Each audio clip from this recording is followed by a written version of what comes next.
Yo, selamat datang di channel Warga Anime, warganya para wibu sedunia. Dan masih bersama Mr. Q di sini. Pada kesempatan kali ini, Mr. Q akan melanjutkan pembahasan manga Tensei Citra Slime Datakan Chapter 105 Part 2. Jika kalian belum menonton chapter sebelumnya, kalian bisa menontonnya terlebih dahulu di link yang tertera di deskripsi. Di sini kita akan diperlihatkan misi Diablo yang telah sukses untuk menjadikan pahlawan Yum menjadi raja baru di negara Falmouth. Dan langsung saja, tanpa basa-basi lagi, mari kita mulai.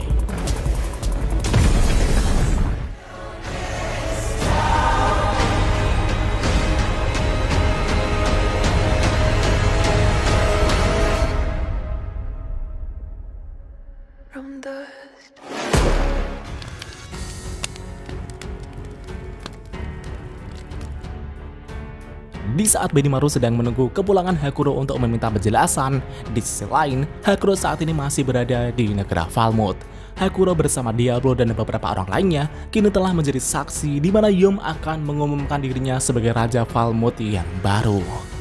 Yum saat ini telah berdiri di istana dan telah disaksikan semua penduduk negara Falmouth. Yum kemudian menyampaikan pidatonya pada semua rakyatnya. Namaku adalah Yum, raja terakhir dari kerajaan Falmouth. Raja sebelumnya yaitu Raja Edward telah menyerahkan posisinya kepadaku. Aku tak tahu negara yang benar itu seharusnya bagaimana. Karena itu, mulai sekarang, negeri ini tak akan berpaku pada sejarah lamanya. Tapi, akan dibangun kembali dari awal oleh semua orang di sini. Untuk mengenang negeri ini yang telah terlahir kembali setelah melewati krisis, aku ubah nama negeri ini menjadi Farmenas. Dan namaku adalah Yum Farmenas. Aku adalah raja pertama dari Farmenas, negara baru ini. Setelah Yum menyelesaikan pidatonya, semua orang di sana itu pun bersorak dengan meriah atas raja baru sekarang ini. Meskipun kalimat pidatonya agak berbeda dari yang direncanakan, tapi menurut Diablo itu sudah cukup bagus. Berkat pikirannya yang bodoh itu, Yum jadi bisa mengutarakan kata-katanya sendiri. Itu karena yang diinginkan penduduk adalah kata-kata dari Yum sang pahlawan. Setelah misi Diablo untuk menjadikan Yum sebagai raja baru di negara Falmouth telah sukses, Diablo dan Hakuro kemudian akan kembali ke sisi Rimuru sama. Diablo pun menyerahkan sisanya kepada Raisin untuk mengatasi masalah-masalah yang mungkin terjadi selanjutnya. Raisin pun dengan senang hati mematuhi tuannya, yaitu Diablo sama. Sambil melihat ke arah Yum, Diablo merasa jika Yum sepertinya memiliki nyali yang cukup besar untuk menamai negaranya dengan nama Farmenas. Farmenas itu berasal dari kata menace yang berarti ancaman. Ya, jika Yum adalah rajanya, Diablo yakin jika Farmenas akan menjadi negara yang berani dan makmur. Sedangkan di sisi lain, Myormel telah tiba di Tempest untuk menanggapi permintaan Rimuru sama sebelumnya.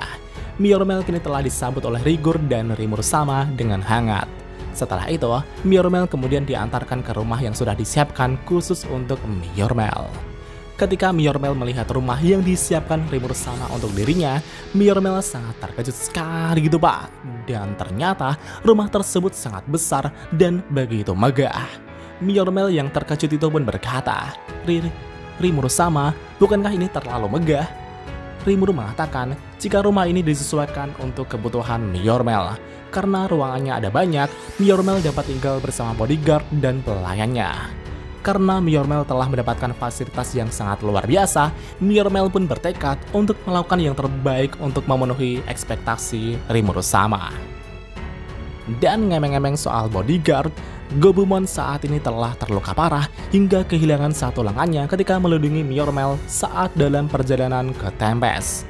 Rigurd kemudian bertanya kepada Gobumon mengenai apa yang terjadi dengan lengan kirinya tersebut. Dan seketika itu juga, Gobumon langsung menundukkan kepalanya dan meminta maaf kepada Rimuru sama. Gobumon mengatakan jika ia telah mengacaukan segalanya. Jadi sebelumnya, sejak Myormel meninggalkan negara Blue Moon, mereka telah beberapa kali diserang oleh bandit yang kemungkinan adalah orang sewaan dari bangsawan yang dipermalukan Myormel sebelumnya. Ya, bangsawan itu adalah Viscount Kazak yang telah menggoda Rimuru sama sebelumnya. Dan berkat Gobumon yang selalu membantu Myormel, Myormel telah berhasil selamat. Jadi pada saat itu, Myormel tak hanya diserang oleh para bandit saja, tapi juga diserang oleh monster sewaan juga.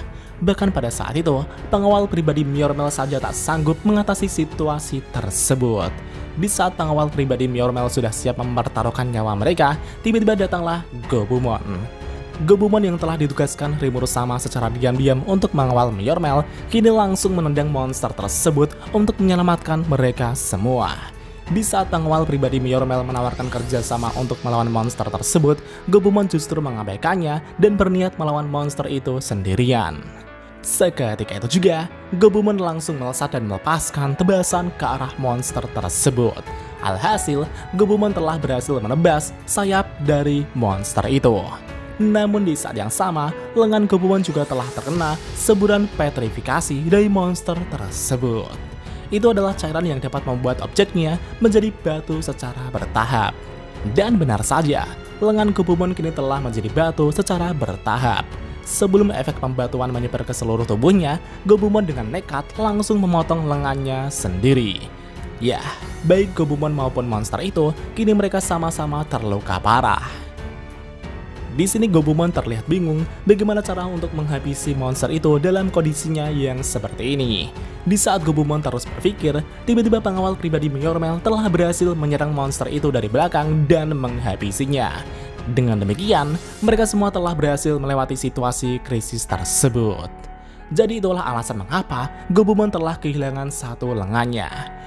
Meski Myormel sudah meminta Gobumon untuk menggunakan full potion untuk memulihkan lengannya, tapi Gobumon malah bersikeras menolaknya. Gobumon mengatakan jika ia ingin membiarkan lukanya ini sebagai pelajaran untuk dirinya. Selain itu, Gobumon juga menyesal karena telah membiarkan pelaku dari penyerangan tersebut lolos. Ditambah lagi, ia malah ditolong oleh pengawal pribadi Myormel, orang yang seharusnya Gobumon lindungi. Gobumon berkata, "Padahal ini adalah misi yang kuterima langsung dari Rimuru Sama, tapi aku telah gagal dengan cara yang terburuk." Gobumon merasa jika misinya ini telah gagal total. Namun di satu sisi, Rimuru langsung menggunakan full potion untuk menyembuhkan lengan Gobumon tersebut. Rimuru mengatakan jika misi Gobumon telah berhasil, kau telah berhasil melindungi nyawa Myormel dan yang lainnya. Hanya saja, ada satu hal yang masih harus kau perbaiki. Kau harus bisa bekerja sama dengan orang lain, Gobumon, kata Rimuru. Di satu sisi, Myormel meminta Gobumon untuk tinggal di sini untuk sementara waktu sebagai tamu. Myormel juga meminta Gobumon agar Gobumon melatih pengawal pribadinya. Pengawal pribadi Myormel itu pun sangat senang sekali dan mulai memanggil Gobumon sebagai Aniki. Rimuru berkata, "Bukankah itu bagus, Gobumon?" Rimuru kemudian memberikan katana lamanya sebagai hadiah karena Gobumon telah berhasil menyelesaikan misinya. Namun Gobumon di sini masih merasa jika misinya telah gagal. Rimuru kemudian berkata, "Bukankah sudah kubilang jika misimu itu berhasil kan? Ketika kau menghadapi monster itu dengan satu tangan, yang kau pikirkan saat itu adalah bagaimana cara untuk melindungi target yang harus kau kawal, ataukah bagaimana cara untuk bertarung dengan satu tangan kan? Kau bisa menggunakan katana ini sebagai cerminan dari pikiranmu dan tanyakan pertanyaan ini pada dirimu sendiri setiap malam. Pada akhirnya, mau seberapa hebat dirimu, kau tak selalu bisa menyelesaikan segala hal sendirian." Rimuru pun tersenyum pada Gobumon. Ya, di sini Rimuru berharap agar Gobumon dapat mengandalkan rekan-rekannya. Myormel juga berharap agar Gobumon bisa berkembang lebih baik bersama rekan-rekannya. Dan akhirnya, Gobumon pun menerima permintaan Myormel untuk sementara tinggal di sini dan melatih pengawal pribadi Myormel tersebut. Setelah urusan dengan Myormel selesai, Rimuru bersama Rigurd pun meninggalkan kediaman Myormel. Rimuru di sini tak menyangka jika mereka telah diserang oleh monster sewaan ketika dalam perjalanan kemari. Rimuru pun tak akan membiarkan hal ini, mengingat akan adanya festival pembukaan Tempest sebentar lagi. Rimuru pun menyuruh Rigurd untuk memperketat keamanan di sepanjang jalan raya. Setelah beberapa hari kemudian, sebelum festival dimulai, perwakilan dari monster-monster yang tinggal di hutan Juda telah datang untuk memberi salam kepada Raja Iblis Rimuru Sama. Dengan didampingi para eksekutif di sana, upacara pemberian salam pun dimulai. Orang pertama yang memberikan salam kepada Raja Iblis Rimuru Sama adalah Ayah Flamia dari desa manusia kelinci. Ayah Flamia juga mengatakan bahwa ia sebenarnya juga membawa putrinya kemari. Tapi begitu Flamia terpana dengan kemegahan kota ini, Flamia terpisah dengan kami. Rimuru pun tertawa dan berkata, hahaha. Flamia adalah anak yang penuh dengan rasa ingin tahu. Dengan sifatnya yang seperti itu, ku yakin putrimu akan menjadi pewaris yang bisa diandalkan. Ayah Flamia itu pun berterima kasih kepada Rimuru-sama. Dan berikutnya, datanglah seseorang yang ingin memberikan salam kepada Rimuru-sama. Terlepas dari siapakah orang ini sebenarnya, orang ini kemudian berkata kepada Rimuru-sama, "Lama tak bertemu, Rimuru-sama. Saya ucapkan selamat karena Anda telah menjadi seorang Raja Iblis. Saya juga merasa terhormat bisa mendapatkan kesempatan untuk memberi selamat secara langsung kepada Anda." Namun di satu sisi, Rimuru tak tahu siapakah Pak Tua tampan ini sebenarnya. Rimuru kemudian menanyakan siapakah Anda ini. Setelah itu, orang itu kemudian merubah wujud semulanya. Dan ternyata orang itu adalah Abiru, tetua dari Lizardman. Saya kini dapat berubah menjadi wujud manusia setelah menerima gift dari evolusi Anda Rimuru-sama, kata Abiru. Rimuru pun sedikit terkejut gitu Pak. Rimuru berkata, "Lama tak bertemu ketua suku, dan sudah kuduga kau lebih cocok dengan wujud aslimu itu." Hahaha. Ketua suku kemudian bertanya kepada Rimuru-sama mengenai putranya yaitu Gabiru, apakah Gabiru bisa berguna bagi Anda Rimuru-sama? Rimuru menjawab, tentu saja, Gabiru juga termasuk orang berbakat yang diperlukan sebagai seorang eksekutif. Aku tak hanya mengandalkan kemampuan bertarungnya, tapi juga menyerahkan divisi pembangunan kepadanya. Setelah itu, Rimuru kemudian memberikan izin kepada Gabiru untuk berbincang-bincang dengan ayahnya yang sudah lama sekali sejak Gabiru diusir ayahnya tersebut. Upacara pemberian salam pun terus berlanjut. Dan apakah yang akan terjadi selanjutnya? Mari kita lanjut di part selanjutnya. お前も同じ目に遭うってことでいいんだよな。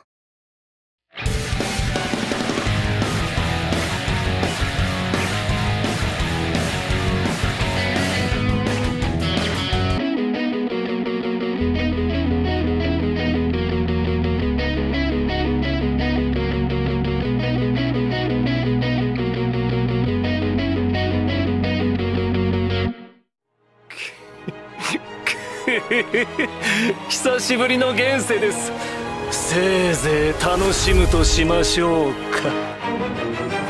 Dan jika ada kesalahan dalam pembahasan, Mimin mohon maaf. Dan sekian untuk pembahasan kali ini. Dan jangan lupa klik like dan subscribe juga ya guys. Tentu saja di Warga Anime.